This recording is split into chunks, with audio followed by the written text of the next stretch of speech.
Hello world! Welcome back to another episode of Diskogs Presents. You may be wondering why I'm wearing such nice clothing today. I just had a job interview in Lower Manhattan. Let's hope all goes well. Anyway, that's why I'm dressed up today. I do want to apologize for the delay on last week's episode. I'm in charge of the internet bill, and basically I had ran out of money, and I was too ashamed to ask Christian for help in that way. But luckily he's a good guy, and we sorted that out, but not until yesterday. So the internet is back on, the power's back on. But yeah, hopefully I get this job and I will have some money again. Super exciting episode today. I'm going to be talking about Badfinger and their terrific album, Straight Up. Christian? I'm going to talk about The Soft Parade by The Doors. All right, so let's start with The Soft Parade today. Well, this is The Soft Parade by The Doors. It's, I believe, their third studio album. It's all I've been listening to this week, what with, no internet, inability to stream on my... I'm not sure if it's their third. I think it might be their fourth after Waiting for the Sun.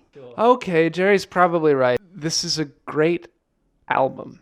A lot of people historically think that this is the point at which they fell off, because the first two, the self-titled and Strange Days, are really well regarded, and rightfully so. And the Soft Parade, part of the reason it alienated people so much when it came out is that they sort of switch up the formula.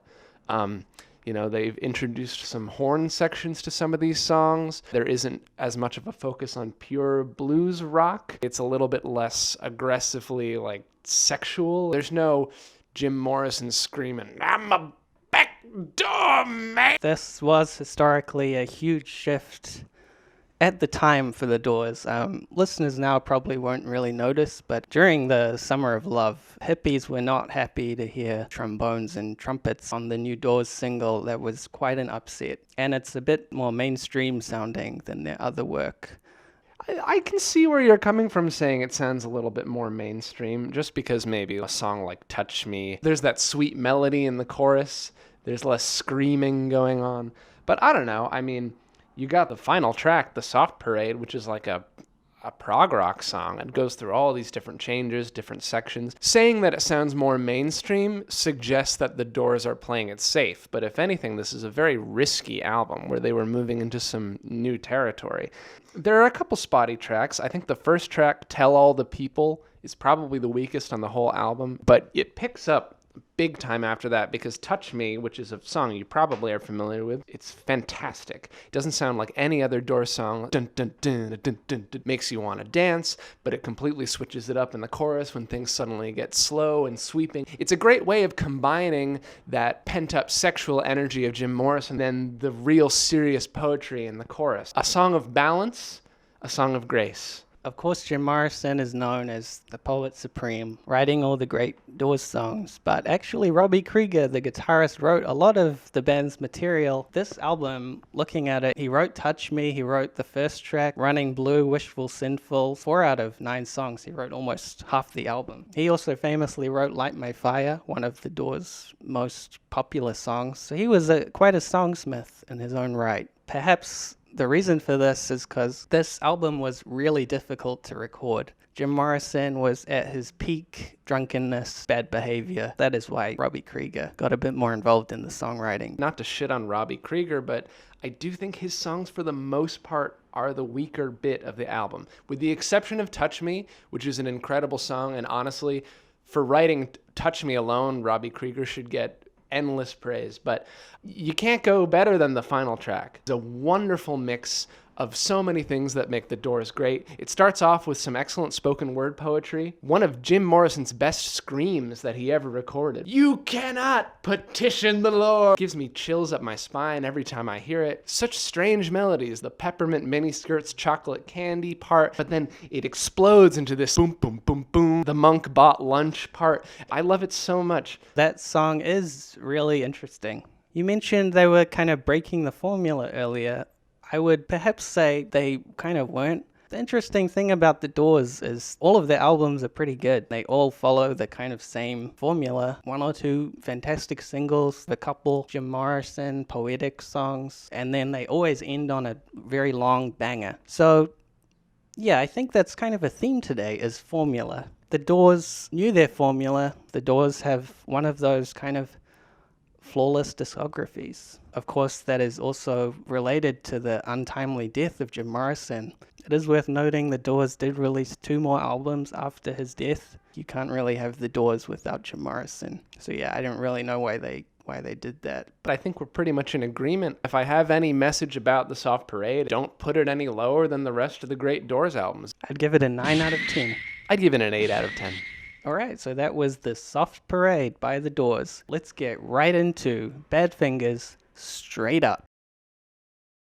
Now, I don't have a vinyl copy of Badfinger's Straight Up. I've seen it a couple times in record shops, but the price has never been right. So basically, Badfinger are a power pop band. Famously, they were signed to Apple Records, the Beatles label. George Harrison took a particular interest in them. This is their 3rd album. It's got an amazing cover. They look so funny.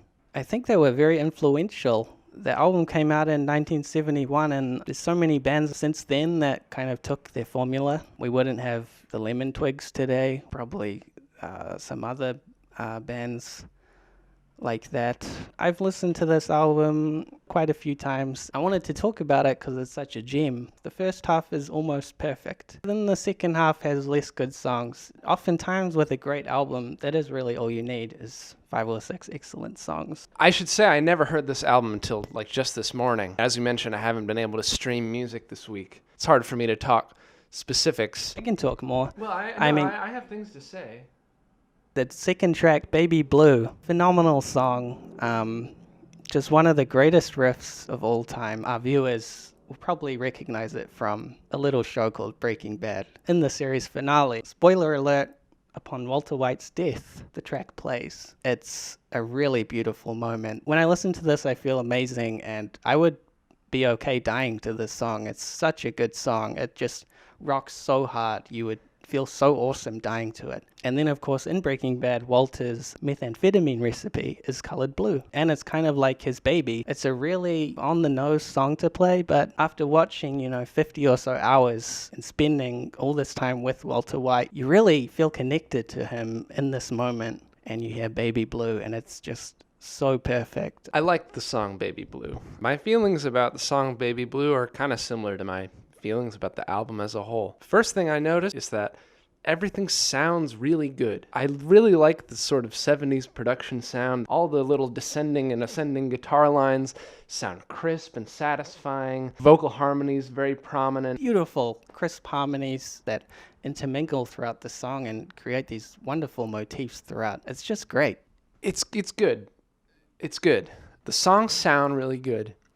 And they're well-written songs.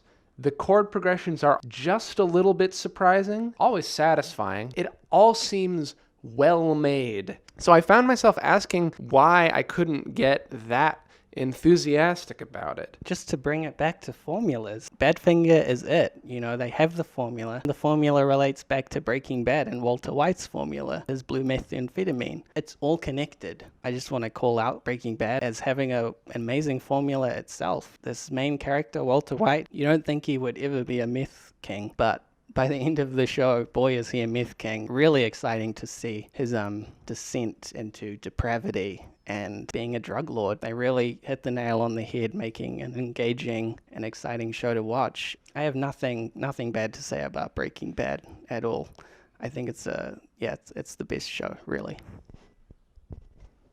Yeah, I was trying to say that this album and the Doors album, why does the Doors appeal to me and why does Badfinger? It's just missing a sort of a heart of chaos, what Jim Morrison provides to the Doors. The music is well made also. The songwriting, honestly, is probably better on the Badfinger record than on the Doors record. Not lyrically, but in terms of the chords used, the chords are a lot more interesting. But I would never take the Badfinger over the Doors. I would agree with you there. They don't have the star power figure in the band, and maybe if they had that, they would be up there with the Doors, but that's kind of not the point of them.